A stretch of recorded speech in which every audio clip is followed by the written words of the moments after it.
Everyone. इस video में आज हम बात करेंगे इंडस्ट्रीज़ के बारे में, जो कि चैप्टर नंबर 4 ऑफ क्लास 8 है। ठीक है, तो हम थोड़ा सा इंट्रोडक्शन भी देख लेते हैं। छोटी सी इंट्रोडक्शन है। Have you ever given a thought to the fact that the notebook you use for writing has come out to you after long process of manufacturing. ठीक है, इसका ये मतलब है कि क्या कभी आपने नोटिस करा है कि जो आप नोटबुक यूज़ कर रहे हो, ठीक है, वो तो ऐसे ऐसे बस आ नहीं गया, वो भी एक बहुत ही लॉन्ग प्रोसेस ऑफ मैन्युफैक्चरिंग से गुजरा है। जैसे पेड़ कटी है, फिर पेड़ को प्रोसेस की गई है, फिर पेड़ को पतला से काटा गया है, फिर पतला काट के फिर उसे सुखाई गई है। तो ये सब पूरे प्रोसेस से होकर फिर वो आपके पास आई है। तो इसकी एक लाइफ होती है as a part of tree. आपको पता है कि आपकी जो पेपर है वो किसी पेड़ से बनी हुई है, और इसको काटी गई, फिर उसको ट्रांसपोर्ट करी गई, फिर इसको पल्प मिल में भेज दी गई, और ये जो वुड ऑफ द ट्री होता है ना, इसको प्रोसेस्ड की गई, फिर इसको कन्वर्ट किया गया इनटू वुड पल्प।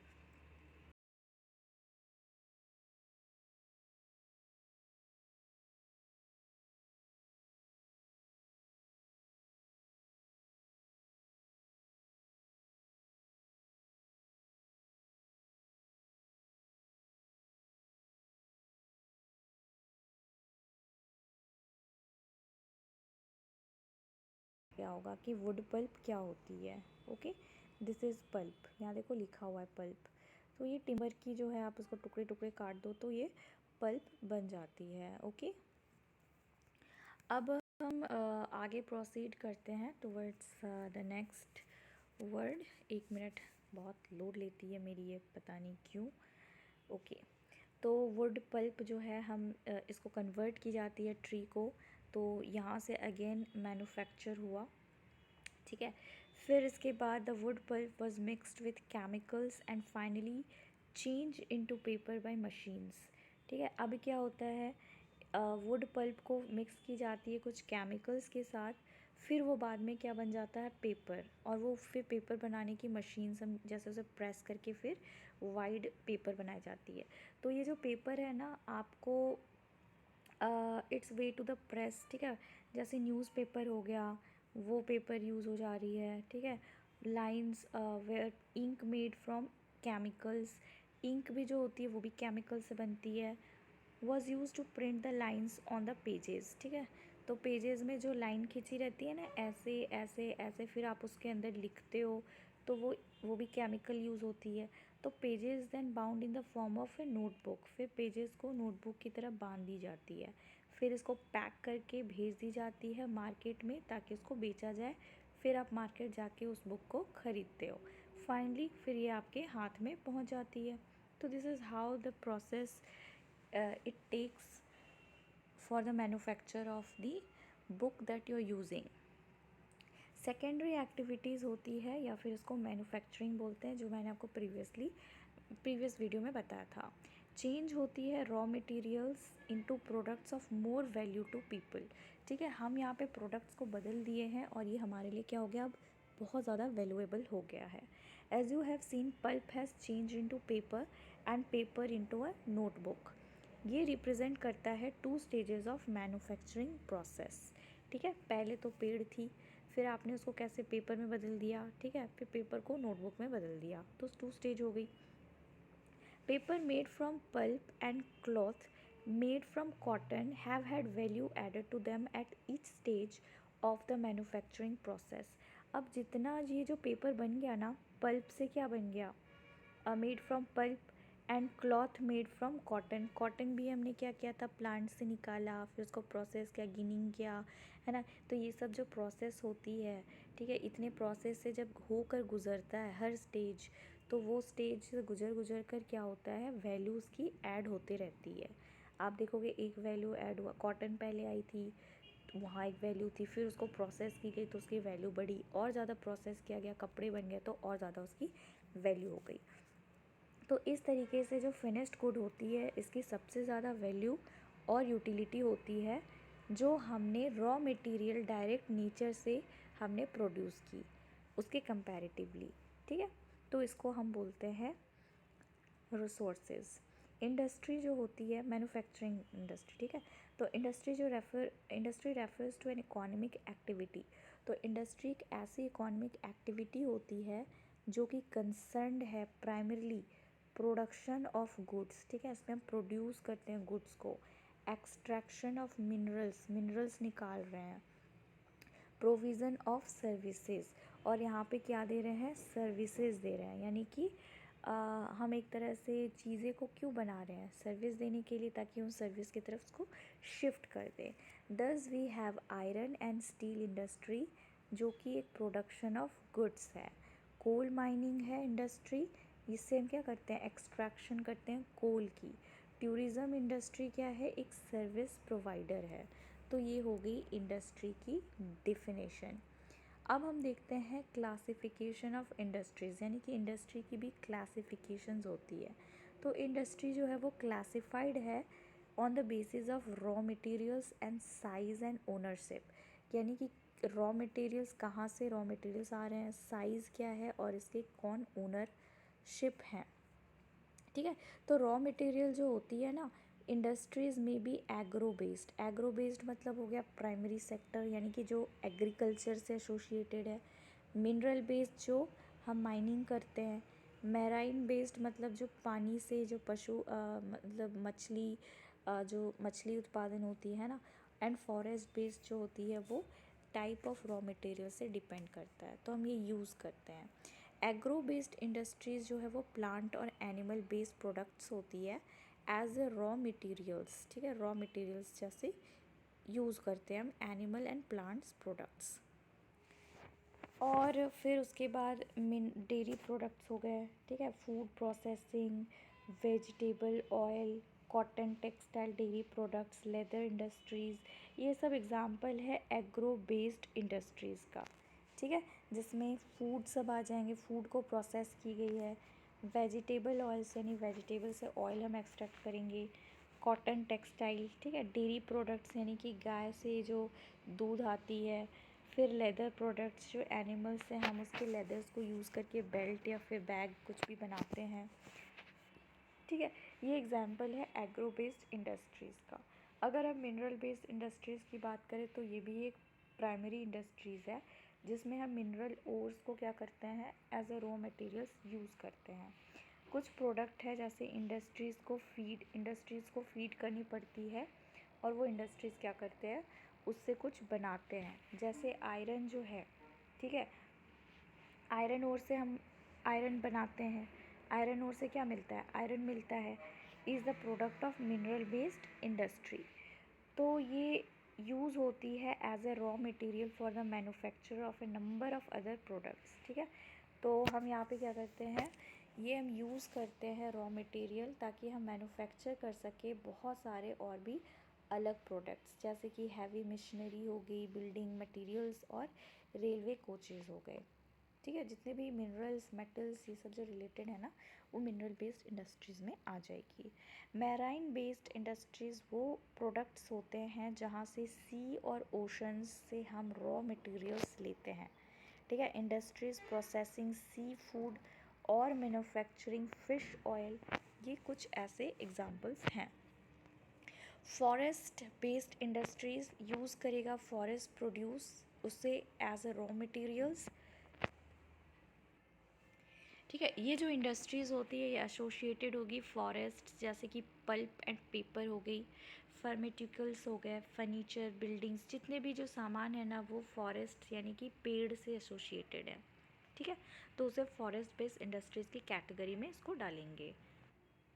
अब हम साइज़ में आ जाते हैं। It refers to the amount of capital invested, कितनी कैपिटल को हमने इन्वेस्ट की है, कितने नंबर ऑफ़ पीपल उसमें एम्प्लॉयड हैं, एंड कितने वॉल्यूम ऑफ प्रोडक्शन की गई है, ये डिपेंड करता है उसके साइज़ ऑफ इंडस्ट्रीज़, इसको भी हमने क्लासीफाई कराया है। तो एक हो जाएगा स्मॉल स्केल, दूसरा हो जाएगा लार्ज स्केल इंडस्ट्रीज़, ठीक है। तो स्मॉल स्केल इंडस्ट्रीज़ और लार्ज स्केल इंडस्ट्रीज़ हो जाएगी। कॉटेज और हाउस होल्ड इंडस्ट्रीज़ इज़ एक टाइप है स्मॉल स्केल इंडस्ट्री की, जहाँ पे जो प्रोडक्ट्स होती है उसको मैन्युफैक्चर की जाती है हाथों से, ठीक है। तो उसको हम स्मॉल स्केल बोलते हैं, मतलब हमारे हाथों से हमने जो बनाया ना वो आर्टिसंस बनाते हैं, स्किल्ड वर्कर्स बनाते हैं।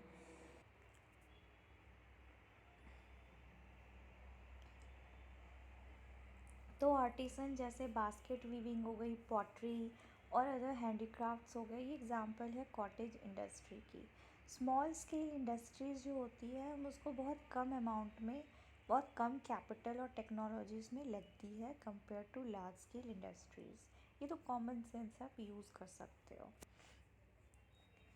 That produce large volumes of products. Investment of capital is higher and the technology used is superior in large scale industries जैसे कि silk weaving and food processing industries हो गई। ये क्या हो जाते हैं, ये स्मॉल स्केल इंडस्ट्रीज़ हो गए। एक minute. Silk weaving, food processing industries क्या हो जाएंगे, small scale industries. Production of automobiles, ठीक है, गाड़ियाँ बन रही है। Heavy machinery, large scale industries हो जाएंगी, लार्ज स्केल इंडस्ट्रीज़, ठीक है।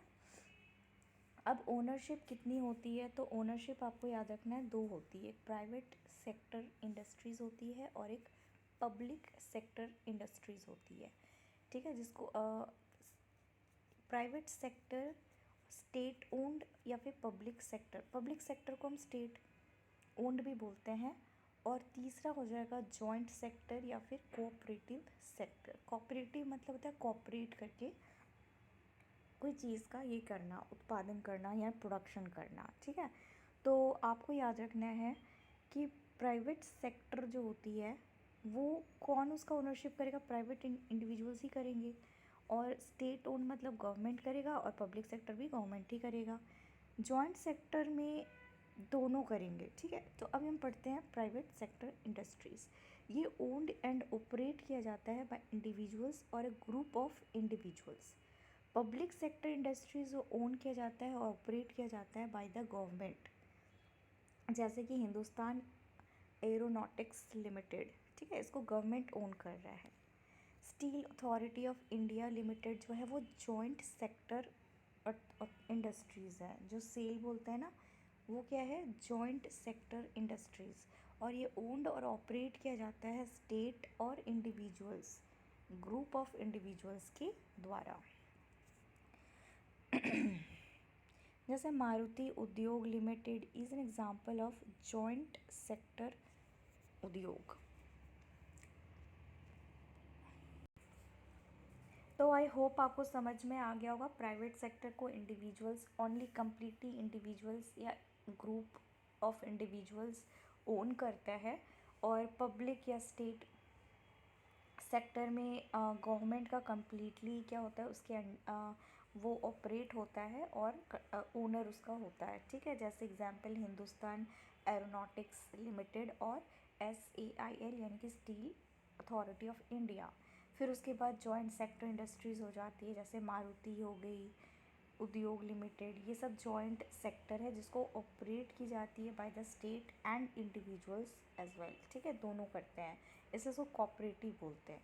लिमिटेड, तो ये एग्जांपल है joint sector industry. Cooperative sector industry जो होती है वो ओन्ड एंड ऑपरेट की जाती है प्रोड्यूसर और सप्लायर्स ऑफ रॉ मटेरियल्स, जो उन्हें प्रोड्यूस किया ना और जो सप्लाई कर रहे हैं रॉ मटेरियल्स, वो लोग क्या करते हैं, ये इंडस्ट्री को ऑपरेट और ओन करते हैं, ठीक है, वर्कर्स और बोथ।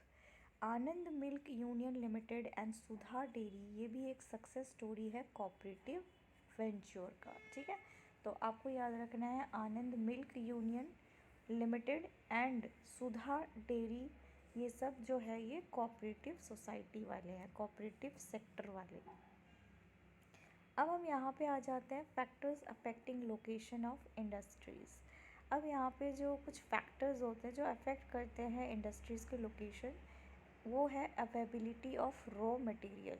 अब जहाँ पे रॉ मटेरियल रहेगा वहाँ पे ही हम फैक्ट्री बनाना प्रेफर करेंगे ताकि हमें ट्रांसपोर्टेशन में प्रॉब्लम ना हो, ठीक है। जैसे लैंड हो गई, वाटर भी अवेलेबल होनी चाहिए, लेबर भी होनी चाहिए, पावर भी होनी चाहिए, कैपिटल यानी पैसा होना चाहिए, ट्रांसपोर्ट एंड मार्केट अवेबिलिटी होनी चाहिए। इंडस्ट्रीज़ जो होते हैं वह सिचुएटेड होते हैं where some or all of this factors are easily available. अगर ये सब फैक्टर्स अवेलेबल है ना, तो इंडस्ट्री को वहीं पे ही देखकर सेट की जाती है। जैसे जो गवर्नमेंट है वो प्रोवाइड करता है इंसेंटिव्स, जैसे कि subsidised power, local transport cost and other infrastructure. ठीक है, इससे क्या होता है, इंडस्ट्रीज़ में B located in the backward areas. तो इससे क्या होता है कि कोई भी इंडस्ट्री जो है बहुत पिछड़ा कंट्री में भी उसको खोल दी जाती है। तो इंडस्ट्रियलाइजेशन जो होता है वो क्या करेगा, डेवलपमेंट और growth of town and cities में विकास लेकर आता है, यानी कि डेवलपमेंट लेकर आता है। आप यहाँ पे एक इमेज देख रहे होगे, लोकेशनल फैक्टर्स ऑफ इंडस्ट्रीज़। एक मार्केट है, ठीक है, मार्केट होनी चाहिए, capital, labour, raw material, power, land, transport, ये सब होनी चाहिए, तभी वो फैक्ट्री जो है वो स्मूथली और एफिशिएंटली रन कर पाएगा। तो इंडस्ट्रियल सिस्टम देख लेते हैं। An industrial system consists of inputs. ठीक है, इंडस्ट्रियल सिस्टम में क्या होना चाहिए, इनपुट्स होनी चाहिए, प्रोसेसेस होनी चाहिए और आउटपुट्स होनी चाहिए। इनपुट्स क्या होते हैं, रॉ मटेरियल्स होंगे, लेबर और कॉस्ट ऑफ लैंड। ठीक है, याद रखना है कितने इनपुट्स हुए, ठीक है, रॉ मटेरियल में कितनी चाहिए आपको, कितना आपको प्रोड्यूस करना है, कुछ तो आपके होंगे ना एस्टिमेशन की इतनी प्रोड्यूस करनी है, तो वो इनपुट्स हो गए। फिर उसको करने के लिए कितने लेबर की ज़रूरत है काम को ख़त्म करने के लिए, तो वो लेबर हो गया। And the cost of land, और कितनी कैपिटल लगेगी, ठीक है, और कितना टेरिटरी। तो ये ट्रांसपोर्ट, पावर और अदर इंफ्रास्ट्रक्चर भी इसमें आ जाएगा। The processes include a wide range of activities that convert the raw material into finished products. तो बहुत सारे प्रोसेस जो होते हैं इस रेंज, बहुत सारे एक्टिविटीज़ इसमें इंक्लूड होते हैं ताकि रॉ मटेरियल को कन्वर्ट किया जा सके फिनिश्ड प्रोडक्ट्स में। जो आप कोई भी चीज़ यूज़ कर रहे हो, पेन यूज़ कर रहे हो, बुक यूज़ कर रहे हो, फ़ोन यूज़ कर रहे हो, तो वो क्या हो गया, एक फिनिश्ड प्रोडक्ट हो गई। तो कभी तो वो कभी फर्स्ट स्टेज में होगा, है ना, तो उसको कंपाइल किया गया, बनाया गया, हर स्टेज में क्रॉस हुई, फिर वो फिनिश्ड प्रोडक्ट्स बन गई। तो जो आउटपुट्स होती है वो एक एंड प्रोडक्ट है, and the income generated from it, और उसी से क्या होता है, ये दुनिया चल रही है, ठीक है, दुनिया क्या कर रहे हैं, इससे इनकम जनरेट हो रही है। Are the end product and the income earn from it, और इससे क्या करते हैं, लोग इनकम कमाते हैं फिनिश्ड प्रोडक्ट से। In case of the textile industry the inputs में बी कॉटन। ठीक है, अब हम एग्जांपल लेते हैं टेक्सटाइल इंडस्ट्री की, जिसमें इनपुट्स क्या क्या लगेंगे, कॉटन आपको लेकर आना पड़ेगा, है ना। कॉटन के बाद ह्यूमन लेबर चाहिए वो काम प्रोसेस करने के लिए, फैक्ट्री एक चाहिए ताकि कॉटन को फिर क्या करा जा सके, 2 3 4 स्टेज में पास की जा सके। फिर जब वो बन गया तो फिर ट्रांसपोर्ट करके उसको दुकान में पहुंचाना है। तो इतने सारे प्रोसेस में कॉटन टेक्सटाइल इंडस्ट्री को इनपुट्स देनी पड़ेगी। फिर जब प्रोसेस हो जाएगी, जैसे ginning, spinning, weaving, dyeing and printing, तो फिर आउटपुट है शर्ट का, आप जो है ना पहने हुए हो, that is it, that is the output. आपने जाके ख़रीद ली, आपने थोड़ी जो देखा कि उसको कब गिनिंग करी गई, कब स्पिनिंग करी गई, कब वीविंग करी गई या डाइंग की गई। आप तो बस उसको दुकान में गए, रेट दिया और उसको ख़रीद के पहन लिया।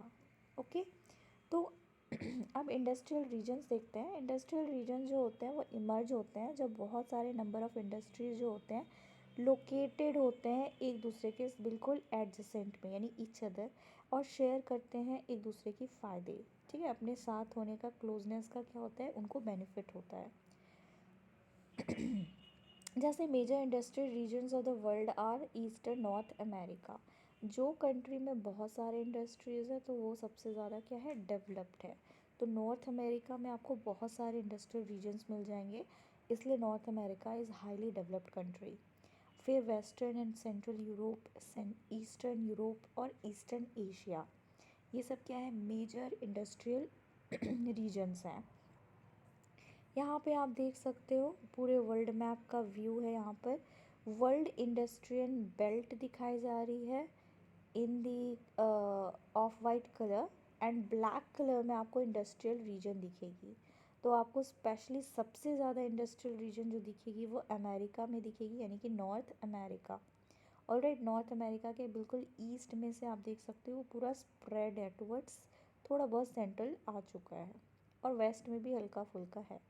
फिर आप साउथ अमेरिका में देखोगे तो नॉर्थ में हल्का फुल्का मिलेगा, फिर ईस्ट में मिलेगा, फिर ईस्ट के डाउन साउथ ईस्ट, ठीक है, ऐसे थोड़ा थोड़ा मिलेगा। फिर अफ्रीका में चले जाओगे तो अफ्रीका के वेस्ट नॉर्थ वेस्ट साइड में आपको मिलेगा थोड़ा सा नॉर्थ में ही मिलेगा, वेस्ट आप नहीं बोल सकते। ओके, इंडिया में आपको थोड़ा सा ही मिलेगा, that is around somewhere here, Gujarat के साइड, ठीक है, ये वाला गुजरात, मुंबई, ऐसा। फिर गंगा वैली के सामने भी आपको बहुत सारे इंडस्ट्रियल मिल जाएंगे, चेन्नई में भी बहुत सारी है। फिर आपको फरंगना वैली, ठीक है, फिर कुवैत में हल्का फुल्का दिखेगा, इज़राइल में, नाइजीरिया, घाना, फिर जावा में आपको दिखेगा। ऑलराइट, जापान में तो आपको पूरा का पूरा दिख जाएगा, देखो ये जापान है। फिर बीजिंग में पूरा पूरा नहीं, बस एक जगह। फिर बीजिंग में आपको यहाँ दिखेगा चाइना इंडस्ट्री, ठीक है, गंगा वैली, कुसबोस में मिलेगा, यूराल्स में, ठीक है। तो ये सब इंडस्ट्रियल रीजन है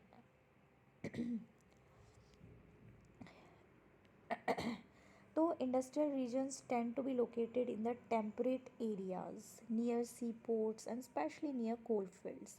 तो आप यूजुअली अगर ध्यान दोगे ना तो इंडस्ट्रियल रीजन जो होते हैं हम यूजुअली उसको टेम्परेट एरियाज़ में ही उसको हम लोकेट करके प्लेस करते हैं, और ख़ासकर जब वो सी पोर्ट्स के पास हो, यानी बंदरगाह, ताकि वहाँ से आप सामान को अच्छे से इम्पोर्ट मतलब ट्रांसपोर्ट कर सकते हो।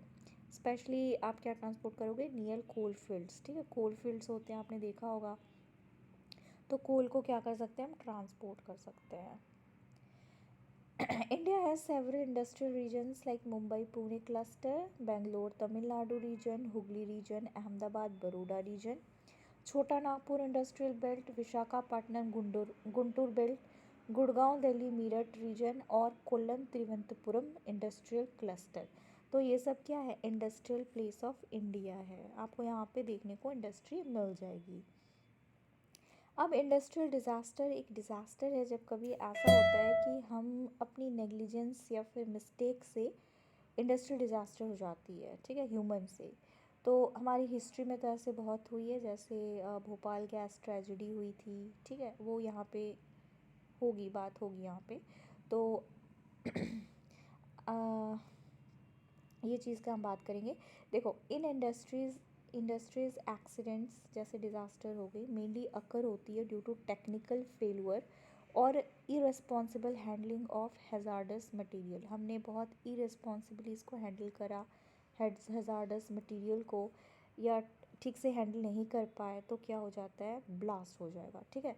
One of the worst industrial disaster of all time occurred in Bhopal on 3 दिसंबर 1984, ठीक है। ये कब हुआ था, तो 3 दिसंबर 1984 को हुआ था, ठीक है। तो भोपाल गैस ट्रेजेडी 3 दिसंबर 1984 को हुई थी, रात को 12:30 AM को, ठीक है, रात को 12:30 को हुई थी, मिडनाइट को।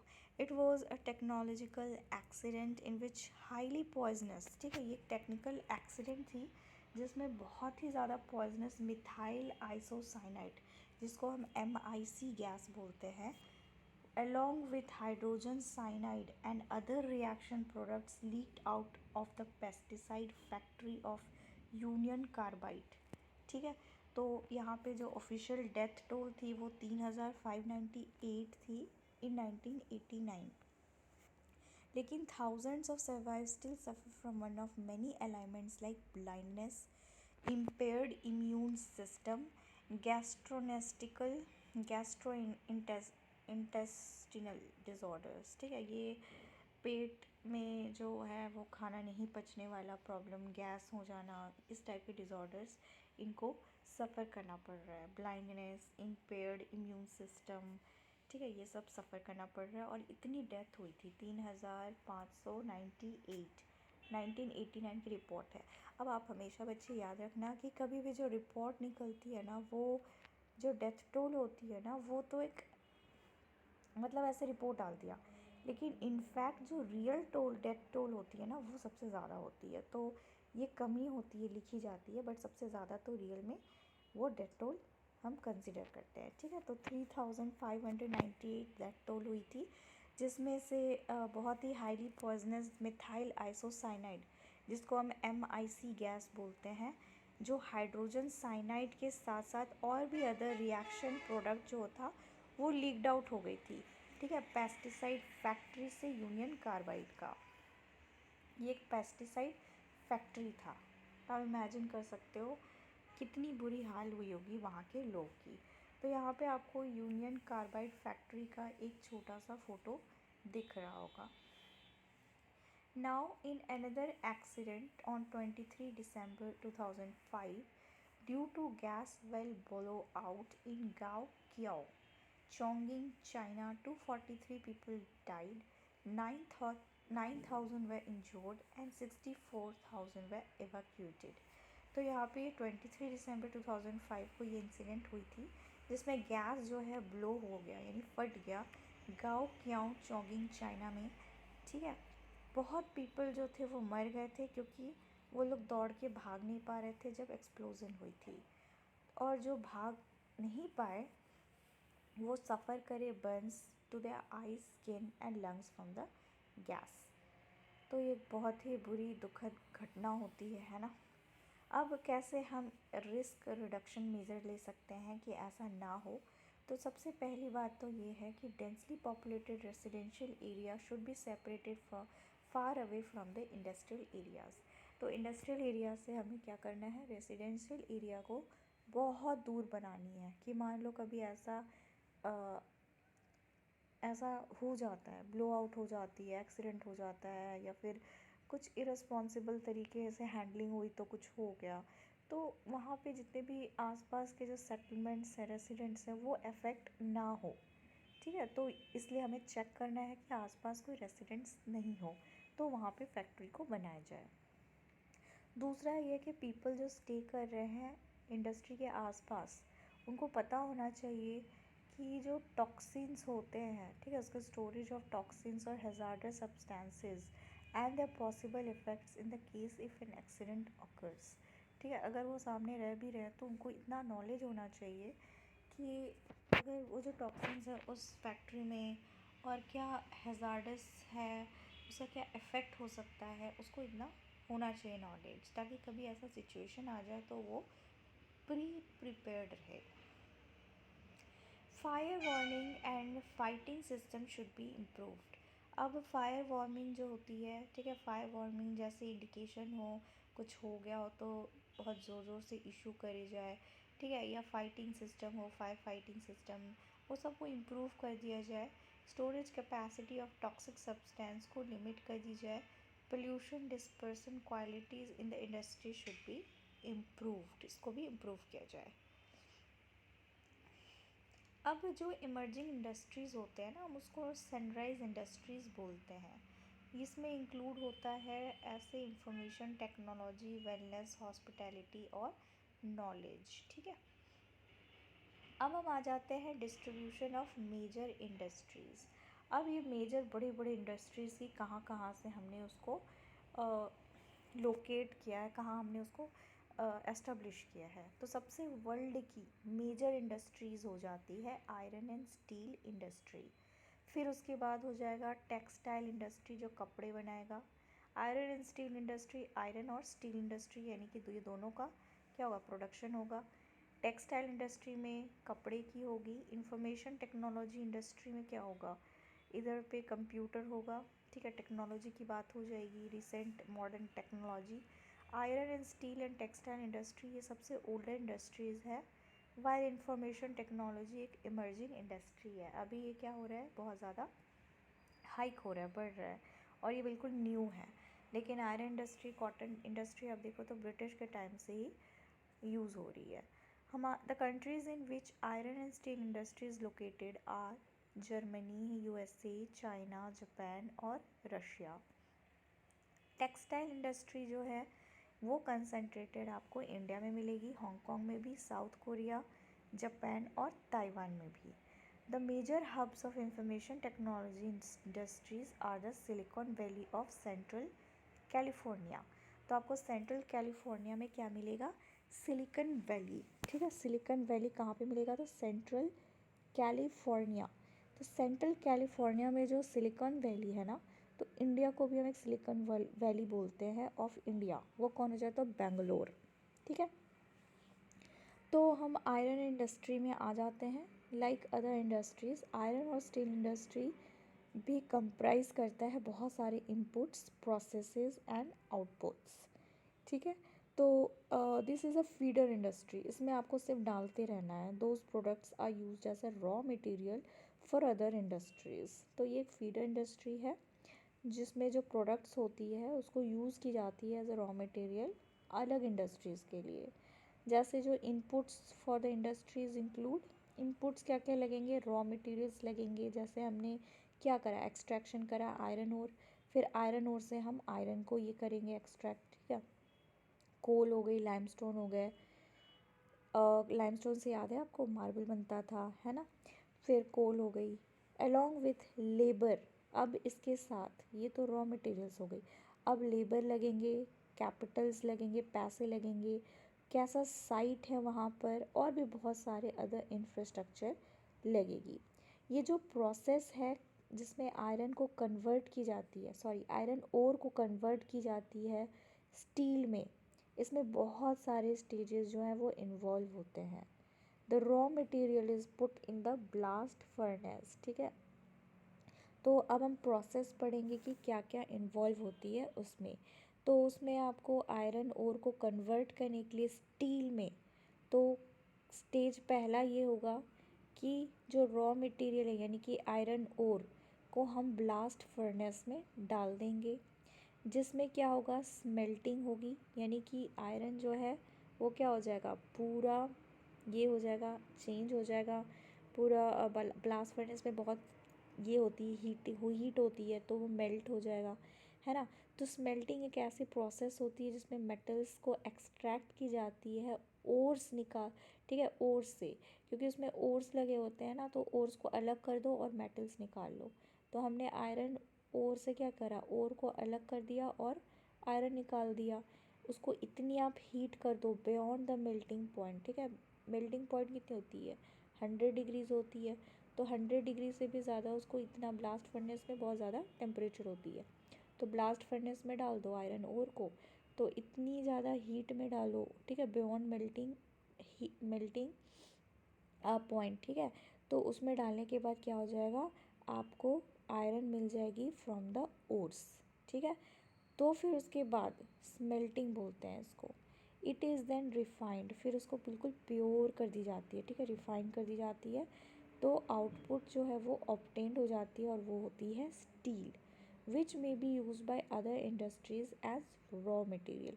अब वही स्टील को क्या की जाती है? भेज दी जाती है अलग अलग इंडस्ट्री में। इसलिए हम इसको बोलते हैं iron and steel industry of India as a feeder industry. क्योंकि हमने क्या करा? इधर पे बना दी हमने, बस क्या करा? रॉ यहाँ से आयरन ओर को हटा दिया और आयरन प्रोड्यूस कर लिया, है ना? आयरन को स्मेल्ट करके हमने क्या किया? आयरन निकाला। अब यही आयरन को हम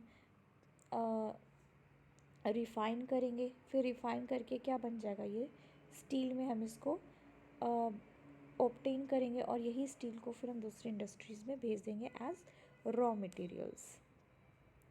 स्टील एक बहुत tough and it can easily be shaped. ठीक है, बहुत हार्ड होता है और इसको आप आराम से क्या कर सकते हो? मोल्ड कर सकते हो, उसको शेप दे सकते हो आपको जैसा मन है। इसको काट सकते हैं और इसका वायर बना सकते हैं। ठीक है, special alloys of steels can be made by adding small amounts of other metals. अब यहाँ पे आप स्टील के साथ कुछ एलॉयज़ भी बना सकते हो। ठीक है, इसमें थोड़ा अमाउंट ऑफ मेटल मिला दो, जैसे एलुमिनियम, निकल हो गई, कॉपर हो गई। तो एलॉय से क्या होता है? स्टील में एक बहुत ही अनयूजुअल यानी बहुत हार्ड हो जाता है और बहुत टफ हो जाती है, और इसमें एबिलिटी होती है कि इसमें जंग नहीं लग सकता। ठीक है, इसलिए हम हर चीज़ देखो स्टील की यूज़ करते हैं। बर्तन में खाने के लिए स्टील की बर्तन, स्टील की कढ़ाई, है ना। स्टील की हर आइटम जो है हम सिर्फ स्टील की ही यूज़ करते हैं। Alloys give steel unusual hardness, ठीक है। अब स्टील जो होती है ना, हम उसको बोलते हैं backbone of the modern industry. आप याद रखना, ये क्या है, मॉडर्न इंडस्ट्री की बैकबोन बोलते हैं इसको।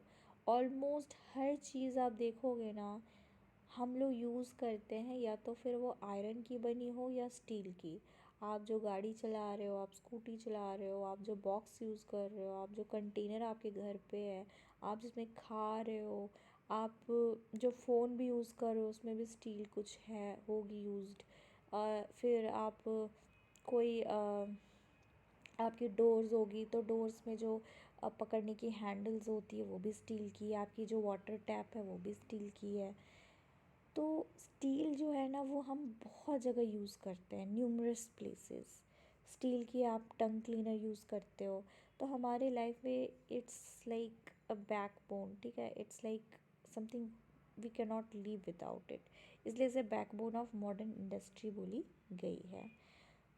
तो क्या हो गया, तो ये जो है it has been made with the tools and machinery tools of these metals. Ships जो होती है, ट्रेन्स होते हैं, ट्रक्स होते हैं, ऑटोज़ हो गई, ये सब आप देखोगे ना तो लार्जली स्टील की बनी रहती है। Even the safety pins, needles, ठीक है, ये सब जब हम यूज़ करते हैं ये सभी स्टील की बनी रहती है। Oil wells are drilled with steel machinery. अब हम जो ऑयल वेल्स होते हैं ना उसको निकालने के लिए क्या करते हैं, हम ड्रिलिंग करते हैं, तो वो भी आपको स्टील मशीनरी से ही करनी पड़ती है। तो स्टील पाइपलाइंस होती है ट्रांसपोर्ट करने के लिए ऑयल को। Minerals are mined with steel equipment. फिर आप मिनरल को माइन करोगे तो किस स्टील इक्विपमेंट से करते हो।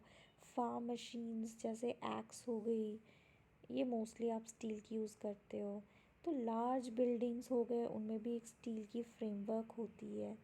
तो steel is so commonly used, you can see that, इसलिए हम इसे बैकबोन ऑफ मॉडर्न इंडस्ट्री बोलते हैं। अगर हम बात करें 1800 एडी के पहले की, तो आयरन एंड स्टील इंडस्ट्री जो था वो लोकेटेड था रॉ मटेरियल्स जहाँ होते थे, और वहाँ पे पावर सप्लाई और रनिंग वाटर भी अवेलेबल थी। लेकिन फिर बाद में आइडियल लोकेशन इंडस्ट्री के लिए हो गया कोल फील्ड्स के आसपास, जो कि वहाँ पे आपको सामने सामने कैनल्स या रेलवेज़ भी दिखेंगे जिससे आप ट्रांसपोर्ट आराम से कर सकते हो। फिर 1950 में आयरन स्टील इंडस्ट्री जो हो गई वो लोकेट हो गई large areas of flat land near sea ports, ठीक है, बड़े बड़े एरियाज़ में जहाँ पे सी पोर्ट्स अवेलेबल होते हैं वहाँ पे हमने क्या बनाना शुरू कर दिया, स्टील इंडस्ट्री।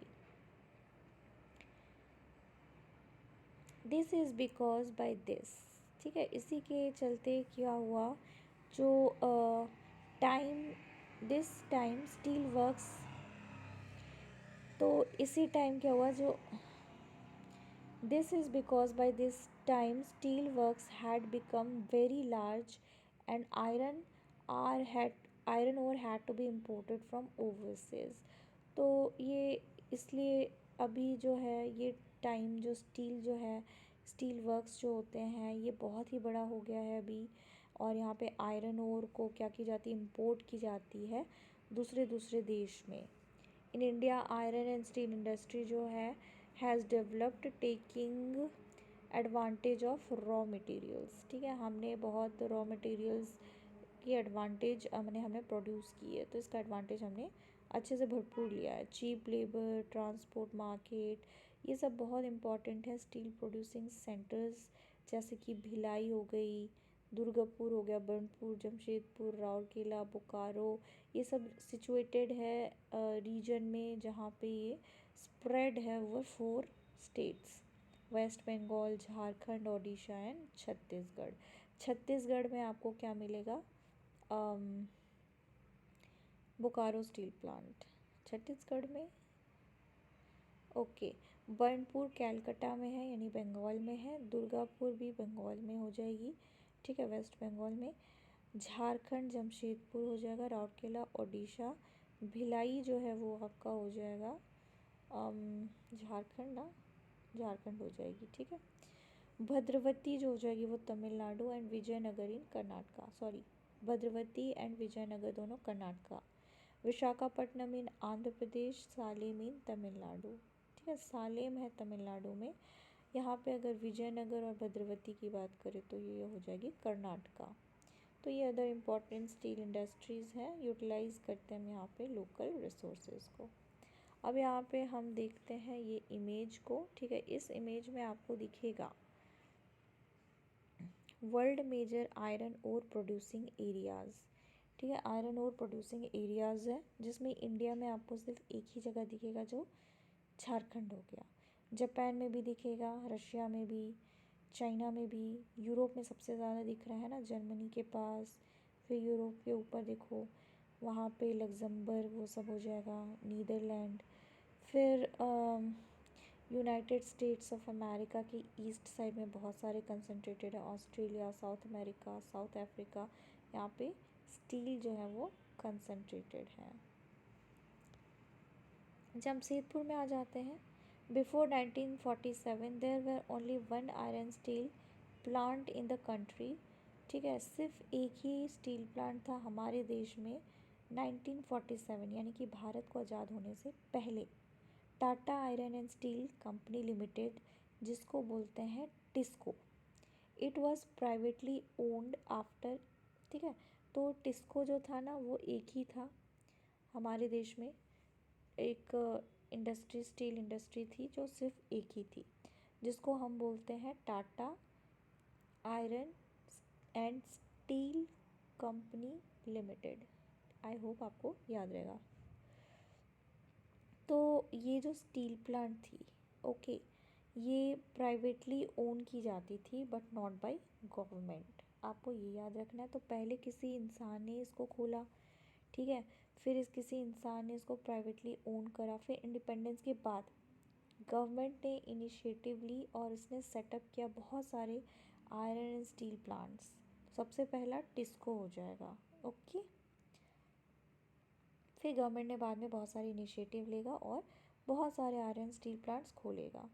टिस्को जो है वो स्टार्ट हुई थी 1907 एट सक्ची। आपको जगह याद करनी है कि कहाँ पे उसको स्टार्ट किया गया था। तो वो कहाँ स्टार्ट की गई थी, तो सक्ची में, याद रहेगा आपको, Sakchi, near the confluence rivers of Subarnarekha and Kharkai in Jharkhand. ठीक है, झारखंड के ये सब एरिया में सुब्रनरेखा जो है ना वो झारखंड में है ये रिवर। तो सुब्रनरेखा रिवर के सामने खरकाई, ठीक है, इन झारखंड, झारखंड में एक जगह का नाम खरकाई है वहाँ पे। तो आपको बस सक्ची याद रखना है और याद रखना है इसका ईयर 1907। इस समय सूरत स्प्लिट हुई थी, ओके। सूरत स्प्लिट कहाँ हुई थी, तो सूरत में हुई थी। कांग्रेस और मुस्लिम लीग में क्या हुआ था, बहुत ही मतभेद हो गए थे, तो कांग्रेस स्प्लिट हो गई थी। तो ये आपको याद रखनी है। Geographically, Jamshedpur is the most conveniently situated iron and steel industry in the country. तो फिर बाद में क्या हुआ, सक्ची को रीनेम्ड किया गया एज जमशेदपुर। तो आप याद रखना कि जमशेदपुर का पुराना नाम सक्ची था, सक्ची। ठीक है, तो जमशेदपुर फिर बाद में उसका नाम रख दिया गया। फिर जमशेदपुर जो है सबसे convenient situated iron steel industry थी, आपको ये भी याद रखनी है। ऑलराइट, सक्ची, सक्ची नाम था जमशेदपुर का। TISCO iron and steel industry. यहाँ पे आपको दिखेगा इमेज, ठीक है, ये स्केच इमेज है जमशेदपुर की, जहाँ पे आपको लोकेशन दिखेगा टाटा स्टील वर्क का। ठीक है, location of iron steel industries इन जमशेदपुर। तो आसपास आप देख रहे हो ना, ब्लू कलर का वो है स्वर्ण रेखा रिवर, ठीक है, और बीच में है टाटा स्टील वर्क्स। फिर आसपास आपको सक्ची दिख रहा होगा जिसका नाम है जमशेदपुर का पुराना नाम है ये, और 1907 में इसको खोली गई थी। यहाँ पे आपको जो ऑरेंज ऑरेंज दिख रही है ये मेजर रोड्स है और रेलवे लाइंस आपको आसपास दिख रही होंगी। तो ट्रांसपोर्टेशन की तो बिल्कुल भी यहाँ पे कमी नहीं है। पानी की भी कमी नहीं है, तो लोकेशन वॉज वेरी फेवरेबल। तो सक्ची को चूज़ की गई थी कि यहाँ पे स्टील प्लांट को एस्टेब्लिश किया जाए, बहुत सारे रीज़न।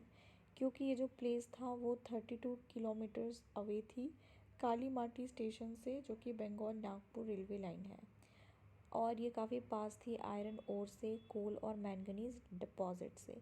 आपको मैंने बताया था कि जो झारखंड है वहाँ पे ये 3 डिपॉजिट्स बहुत ज़्यादा एविडेंटली मिलती है।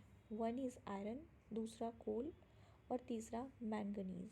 ठीक है, यहाँ के डिपॉजिट्स बहुत मिलते हैं। As well as Kolkata which provided a large market. ठीक है, कोलकाता में क्या है, सबसे लार्ज मार्केट प्रोवाइड करता था। TISCO gets coal from Jharia coal fields. अब आपको नाम याद रखना है, कोल को एक्सट्रैक्ट करने के लिए कोल फील्ड्स का नाम है झरिया।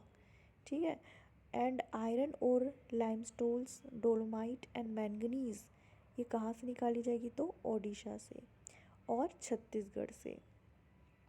क्या निकाल जाएगा, limestones, dolomite, manganese and iron, Odisha and Chhattisgarh.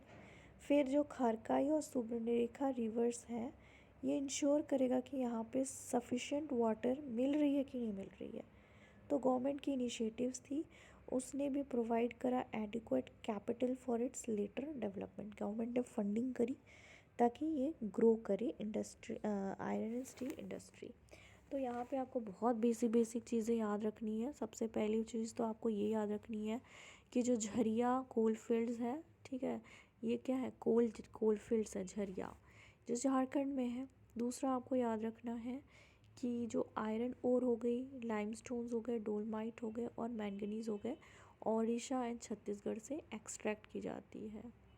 That's it. अब यहाँ पे आपको आगे मूव करना है। In Jamshedpur several other industrial plants they set up after TISCO.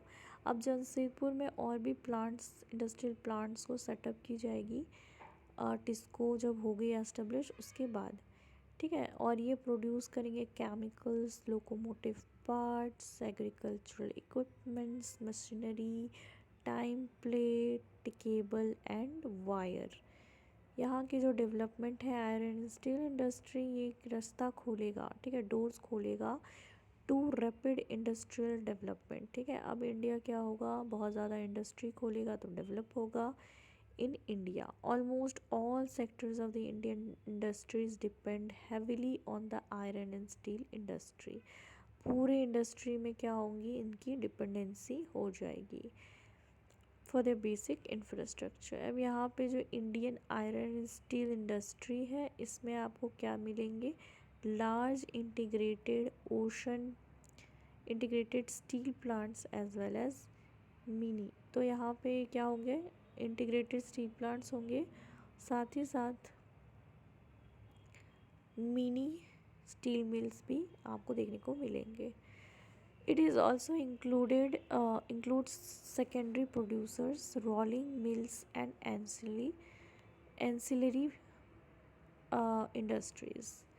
इसके बाद आ जाता है पिट्सबर्ग। ठीक है, ये वाला चीज़ को हम कवर करेंगे नेक्स्ट वीडियो में, क्योंकि वीडियो ऑलरेडी बहुत लेंदी हो गया है, तो मैं इसको पार्ट 2 में डिवाइड करूँगी। ऑल्सो यहाँ पे और भी बहुत सारे चैप्टर्स बचे हुए हैं, दैट इज़ 4 चैप्टर समथिंग। तो हम ये कंप्लीट करते हैं नेक्स्ट वीडियो में। तब तक के लिए सी यू एवरीवन, बाय।